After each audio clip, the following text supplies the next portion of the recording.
pemerintah kan dalam hal ini ya di satu sisi kita ada keuntungan ya dengan adanya PNBP dan pajak ya dengan harga yang tinggi.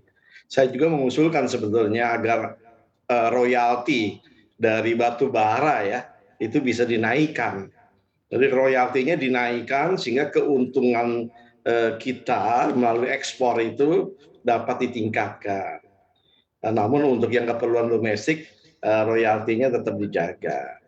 Nah, artinya di tengah kondisi harga komoditas yang naik ini, pemerintah harus betul-betul mengatur ya agar keperluan dalam negeri kita itu tetap terpenuhi. Artinya pengawasannya harus ketat, konsisten, sedemikian rupa. Demikian, Mbak. Baik, kalau Pak Surya melihat terkait dengan seperti apa pemerintah harus menyikapi terkait dengan kondisi yang terjadi saat ini, seperti apa Pak Surya? Saya kira sebetulnya apa yang dilakukan oleh pemerintah itu sudah on the right track ya. Tinggal komitmennya saja dan konsistensi sebetulnya. Kalau kita lihat kebijakan energi nasional sejak tahun 2014 yang waktu itu belum ada Paris Agreement, tetapi sudah meluncurkan bahwa kita akan melakukan transisi dari energi fosil ke energi terbarukan.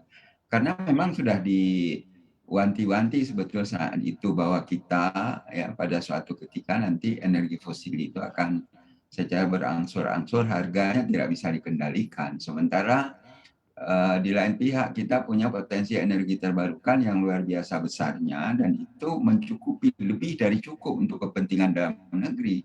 Dan kalau itu bisa dilakukan sepenuhnya tentu akan meningkatkan kemandirian, akan meningkatkan juga ketahanan energi dalam negeri.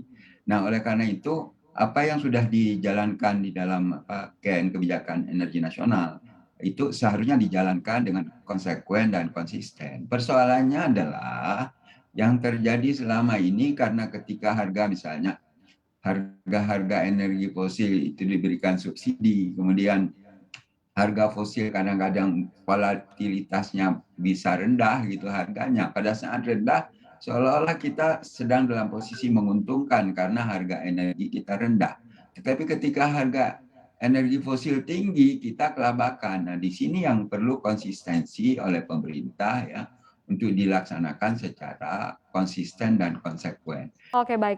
Kalau Pak Mulyanto Mungkin sendiri itu, Mbak. seperti apa melihat terkait dengan Undang-Undang EBT untuk nantinya lebih mendorong lagi implementasi dari energi baru dan juga terbarukan di negara kita? Ya, karena ini inisiatif DPR ya, termasuk saya pun anggota panjanya di Badan Legislatif, anggota EBT. Jadi secara umum kalau menurut saya dan fraksi PKS ini bagus ya, karena kita memberikan landasan yang cukup kuat. Selain soal harga EBT, kita memberikan landasan yang cukup kuat terkait dengan sistem keseluruhan. Pertama di dalamnya ada ya diatur insentif baik fiskal maupun non fiskal ya. Jadi undang-undang ini mengatur banyak hal terkait upaya kita mendorong ya dalam kerangka regulasinya agar energi baru terbarukan ini bisa melaju dengan cepat lagi. Untuk target Demikian, Mbak. penerbitan dari Undang-Undang EBT ini sendiri, kapan nih kira-kira Pak Mulyanto? Apakah tahun ini bisa diterbitkan? Nah, kemarin ya sebelum penutupan sidang itu kan diserahkan dari Komisi 7 ke ke Balek. Kebetulan saya anggota Komisi 7 dan anggota Balek dan anggota di dua panja itu. Jadi diserahkan. Nah, ini panja Balek baru saja kunjungan spesifik ke beberapa titik untuk menyerap aspirasi. Lalu selesailah reses. Nah, kemungkinan ini Mbak, panja di Balek ini udah dalam waktu singkat ya saya rasa ini karena pembicaraan kami ini kayaknya udah oke nih sebagian besar ya. PKS juga menolak dua pasalnya tuh udah mulai diperbaiki, dipenuhi. Jadi ini kayaknya mudah ini. Mungkin dalam waktu dekat, mungkin sidang yang akan datang masuk ya awal bulan November. Saya rasa langsung dibawa ke paripurna. Nah, paripurna langsung mengetok ini menjadi inisiatif DPR. Maka kita serahkanlah ke presiden. Nah, nanti bolanya ada di presiden.